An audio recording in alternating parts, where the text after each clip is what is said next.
झारखंड का मधुपुर विधानसभा उपचुनाव सत्ताधारी और विपक्षी दल के लिए प्रतिष्ठा का प्रश्न बन गया है और यही वजह है कि इस हॉट केक सीट पर विजय प्राप्त करने के लिए दोनों गठबंधनों ने अपनी पूरी तरह से ताकत झोंक दी है।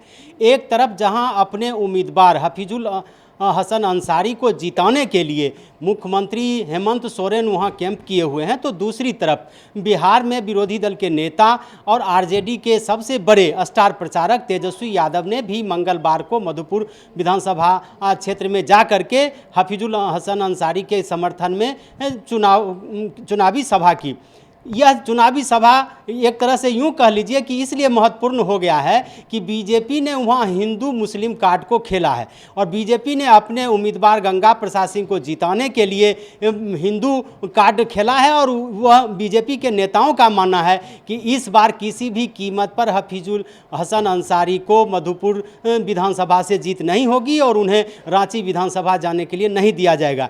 यही वजह है कि बीजेपी के भी सभी बड़े नेताओं ने वहां अपनी ताकत झोंकी है। मंगलवार को देवघर के बुढ़ई मैदान में जब तेजस्वी यादव ने चुनावी सभा को संबोधित किया तो उन्होंने बीजेपी को सबसे बड़ा झूठा पार्टी तो करार दिया ही और खास करके गंगा प्रसाद सिंह पर भी निशाना साधा और कहा जिस समय समूचा बिहार और झारखंड एक तरह से कोरोना से पीड़ित था तो गंगा प्रसाद गोवा में जाकर के जश्न मना रहे थे और ऐश कर रहे थे। तेजस्वी ने इस चुनाव को एक तरह से कहिए कि सांप्रदायिक रंग से बाहर निकालने की कोशिश करते हुए कहा कि आरजेडी और जेएम का जो गठबंधन है वह सभी वर्ग और सभी धर्म के लोगों का प्रतिनिधित्व करता है, इसलिए बीजेपी के चाल में लोग न फंसे और जो महागठबंधन के उम्मीदवार हैं, जेएमएम के उम्मीदवार हैं हफीजुल हसन अंसारी, उनको विजयी बनावे। 15 सीट 20 सीट तो ऐसे ही हरा दिया। अभी सब लोग हाई कोर्ट में गया हुआ है कि करो 12 वोट से हरा दिया, करो 50 वोट से हरा दिया, करो 200 वोट से हरा दिया।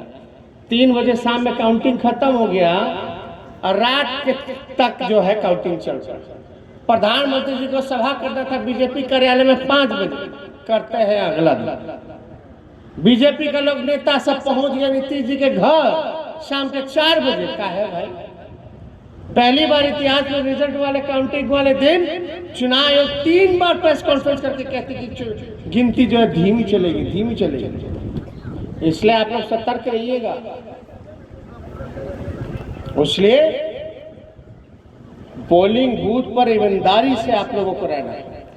बिहार में चुनाव में हमने एक नारा दिया था, चुपचाप, तो लोग बोलता था लालटेन छाप। अब देखो मोदी जी देश के प्रधानमंत्री हैं, इतने बड़े नेता हैं, हमारा नारा चुरा लिया। अब बंगाल के चुनाव में बोलते हैं चुपचाप कमल छाप। इन नारा करने वाला लोग हर हर मोदी घर घर मोदी, ये हर हर मोदी घर घर मोदी नहीं, बड़बड़ मोदी है, गड़बड़ मोदी है। इनसे सावधान रहने की जरूरत है। इसलिए इधर उधर नहीं, चुपचाप तीर धनुष छाप पर वोट देना है। और हमारे भाई हैं, सब समाज के लोग एकजुट होकर के आप बताइएगा तो जीत का माला पहना दें बधाई का। नहीं, सब लोग हाथ उठा करके बताएंगे तब पहना दें। अब देखिएगा मान सम्मान की रक्षा बात कीजिएगा, हम पहना देते हैं।